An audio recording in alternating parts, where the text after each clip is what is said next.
नमस्कार, छत्तीसगढ़ एक्सप्रेस में आप सभी का स्वागत है। मैं हूं आपके साथ कविता पांडे। बुलेटिन की शुरुआत करेंगे जहां छत्तीसगढ़ विधानसभा सत्र के 12वें दिन की कार्यवाही जारी है। सदन में कई अहम मुद्दों पर चर्चा हुई। विधायक ईश्वर साहू बिरनपुर हत्याकांड का मुद्दा उठाया और ध्यानाकर्षण के माध्यम से आरोपियों की गिरफ्तारी की मांग की। वहीं डिप्टी सीएम और गृह मंत्री विजय शर्मा ने बड़ी घोषणा की है। उन्होंने कहा है कि बिरनपुर हत्याकांड की जांच की जा रही है और आगे की जांच सीबीआई करेगी। जिसके बाद कवर्धा के साधराम का मुद्दा भी सदन में गूंजा।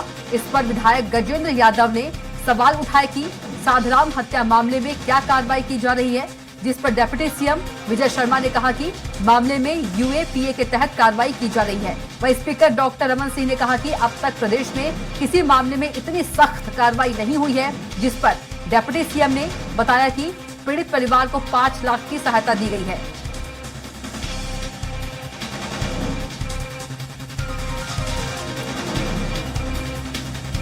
तो बिरनपुर हत्याकांड मामला जो है वो गूंजा।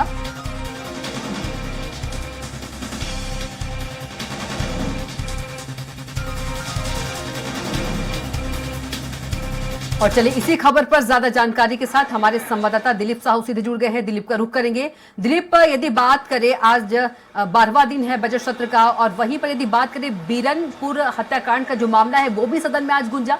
सीबीआई जांच की भी मांग की गई है।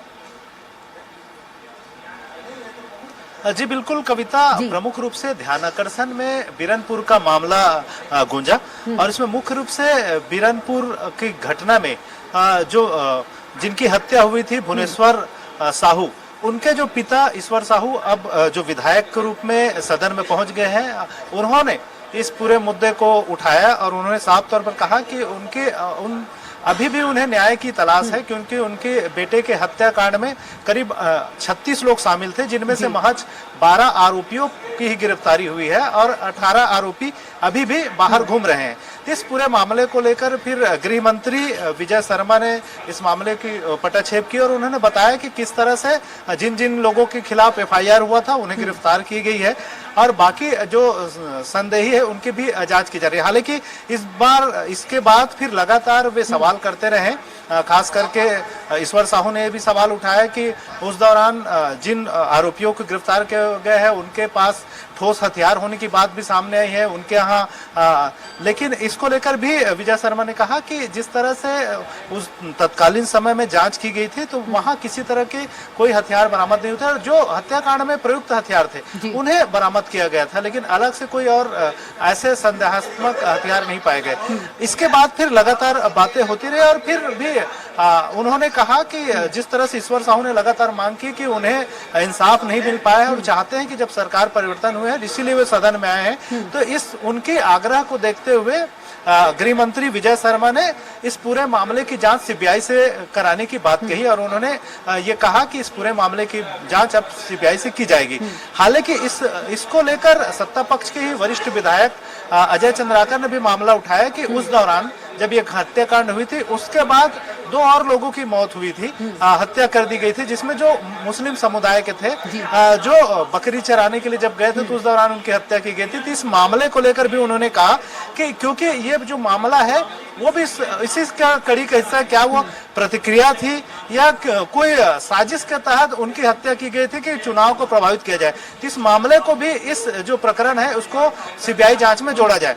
तो हालांकि इसको लेकर गृह मंत्री विजय शर्मा ने कहा कि इसमें किसी तरह की, क्योंकि जो हत्या के आरोप में जो शामिल हुए थे 7 लोगों की गिरफ्तारी इसमें हो चुकी है, इसलिए यह मुद्दा उसमें जोड़ने लायक नहीं है। हालांकि इसको लेकर लगातार अजय चंद्राकर आग्रह करते रहे, क्योंकि इस मामले को में उसी कड़ी में उसको प्रभावित करने वाला मामला था, चुनाव के दरमियान था, इसलिए उसको भी शामिल किया जाए। हालांकि इसे फिर आसंदी की ओर से ऐसे खारिज कर दिया गया। इसके बाद फिर इसमें पूर्व सीएम भूपेश बघेल का भी बयान आया है। उन्होंने साफ तौर पर कहा है कि बिरनपुर के मामले को लेकर जिस तरह से राजनीति हो रही है और जिस तरह से जो बात कही जा रही है और क्योंकि अब इनकी सरकार है, इनको सीबीआई को सौंपना, क्योंकि सीबीआई जांच की जो बातें हैं सभी को मालूम है किस तरह से ये फाइलों में दब कर रह जाएगा। और उनका साफ तौर पर कहना था कि क्योंकि इनकी सरकार है तो इन्हों अपनी सरकार पर भरोसा नहीं है और अपनी पुलिस पर भरोसा नहीं है, इन्हें जांच होनी चाहिए थी। और सीबीआई में जांच जो देने की बात आई है, इसको लेकर कहीं ना कहीं एक तंज कसा है पूर्व सीएम भूपेश बघेल ने। जी कविता। बिल्कुल दिलीप, यदि अहम मुद्दों में से बात करें तो एक मुद्दा साधराम का भी मुद्दा रहा। जी एक बार सवाल रिपीट कीजिए। जी बिल्कुल, साधराम हत्या का भी मामला गूंजा सदन में दिलीप। हाँ जी बिल्कुल, क्योंकि हाल ही में साधराम यादव की भी हत्या कवर्धा में हुई है और वे एक गोठान में गौ सेवक के रूप में काम कर रहे थे। उनकी जो हत्या हुई थी उसे भी एक विशेष समुदाय से जुड़े हुए लोगों ने हत्या की थी। इस मामले को लेकर भी मामला उठाया गया कि क्योंकि उनके हत्या हुई तो उस पर भी सीबीआई जांच होनी चाहिए। इस मामले को भी करके विपक्ष के जो खासकर सत्ता पक्ष से ही विधायक गजेंद्र यादव ने इस मामले को उठाया। तो इस पर गृह मंत्री ने कहा क्योंकि उनके खिलाफ जो आरोपी हैं उन्हें गिरफ्तारी हो गई है और उनके खिलाफ यूएपीए के तहत भी मामले दर्ज किए गए हैं। तो इस पर विपक्ष की ओर से आपत्ति की गई कि इस पूरे मामले में जिस तरह से एक पक्ष को लेकर मुआवजे की राशि दी गई है, वही दूसरे पक्ष साधराम यादव भी गरीब परिवार से हैं तो उन्हें भी उचित मुआवजा सरकार की ओर से उपलब्ध कराई जाएगी। तो इसको लेकर गृह मंत्री विजय शर्मा ने साफ तौर पर कहा कि इस पूरे मसले को लेकर वो स्वयं पीड़ित पक्ष से मिलने गए थे और उन्होंने अपने तरफ से और जो शासन की जो नियमता दिया जा सकता तो 5 लाख मुआवजा की घोषणा कर दी है।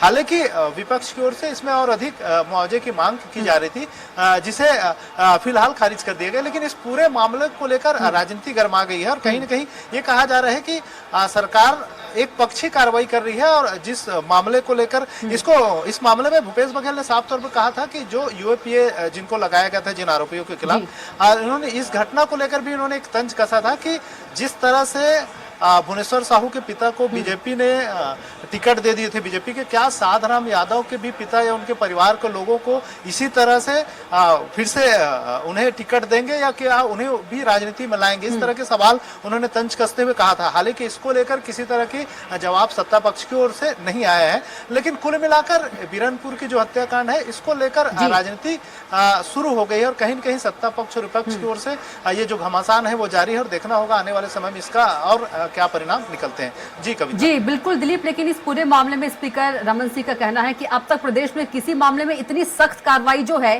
वो नहीं हुई है।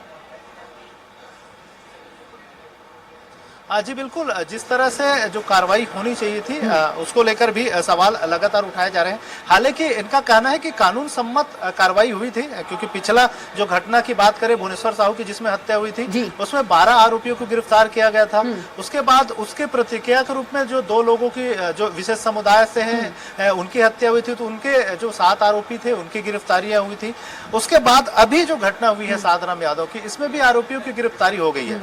हालांकि इस मामले को लेकर जिस तरह से जो मृतक के पिता भुवनेश्वर साहू के जो पिता है ईश्वर साहू ने जो सदन में उठाया और भावनात्मक तरीका से उन्होंने इस मुद्दे को उठाया, उनका साफ तौर कहना है कि उन्हें जब तक पूरे आरोपियों को सजा नहीं हो जाती, पूरे आरोपियों को गिरफ्तार नहीं किया जाता, तब तक उन्हें न्याय नहीं मिलेगा। और वो इस न्याय के लिए सीबीआई जांच की भी मांग की थी, जिससे देखते हुए इनकी ओर से सीबीआई जांच की घोषणा कर दी गई। अब देखना होगा कि हालांकि सीबीआई जांच को लेकर भी अब जो जिस तरह से सियासी बयानबाजी शुरू हो गई है, कहीं न कहीं आने वाले समय में इस पर और सियासत है वो गरमाएगी। जी कविता।